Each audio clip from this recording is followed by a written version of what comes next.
20 வயதிலிருந்து 40 வயது இருக்கக்கூடிய ஆட்களுக்கு இந்த தடவ ஃபென்டாஸ்டிக்கான டைம் பீரியட். காதல் இனிக்கப் போகிறது, கவிதை மலரப் போகிறது. ரொம்ப நாளா எல்லாமே இருக்கு. எனக்கும் ஸ்பௌஸுக்கும் ஒரு மாரி இருக்குன்னு சொல்லக்கூடிய நிலைமை எல்லாம் சரியா போகுது. ரொம்ப நாளுக்கு அப்புறம் மூடல் திருந்து கூடல் அதிகரிக்கப் போகிறது.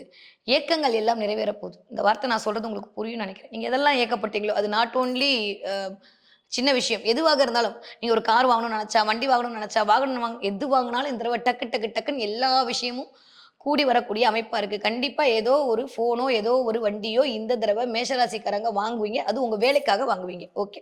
இந்த வயது ஒத்தவர்களுக்கு. பண ரீதியாக இருந்த தடை போகும். ஏதோ ஒரு இடத்துக்கு நீங்க போறனால அதுக்கு ஒரு அட்வான்ஸ் குடுக்கறதுக்காக நீங்க பணத்தை இது பண்ண வேண்டியிருக்கும். இல்ல ஒரு இடத்த பார்த்து அதுக்கு நீங்க அட்வான்ஸ் குடுப்பீங்க. ஸோ இந்த தடவ தை மாசம் திருமணம் ஆகாத மேஷராசிக்காரர்களுக்கு இந்த வயது ஒத்தவர்கள் கண்டிப்பாக திருமணம் காத்திருக்கிறது. ரொம்ப அழகா ஜொலிக்க போறீங்க. செவ்வாய் ஸ்ட்ராங்கா இருக்கும்போது உடல் ரீதியாக இருக்கும். நெறைய பேர் இந்த தடவ திடீர்னு ரொம்ப வெயிட் போட்டோமா அப்படின்னு தோணி, 1 வருஷத்துக்கு ஜிம்முக்கு ஃபீஸ் கட்ட போறீங்க. நம்ம 1 மாசமே போமாட்டோம். பரவால்ல. இந்த தடவ கொஞ்சம் செவ்வாய் ஸ்ட்ராங்கா இருக்கனால நான் போய் உடம்ப குறைச்சே ஆகணுன்ற மாரி, உடல் மீதான சில அக்கறை வரக்கூடிய காலகட்டமாக இந்த வயது ஒத்தவர்களுக்கு இருக்கு. ஓகே. சூப்பர். 40 வயதிலிருந்து 60 வயது இருக்கக்கூடிய மேஷராசிக்காரர்களுக்கு பிள்ளைகள் மூலமா பெருமை கிடைக்க போகுது.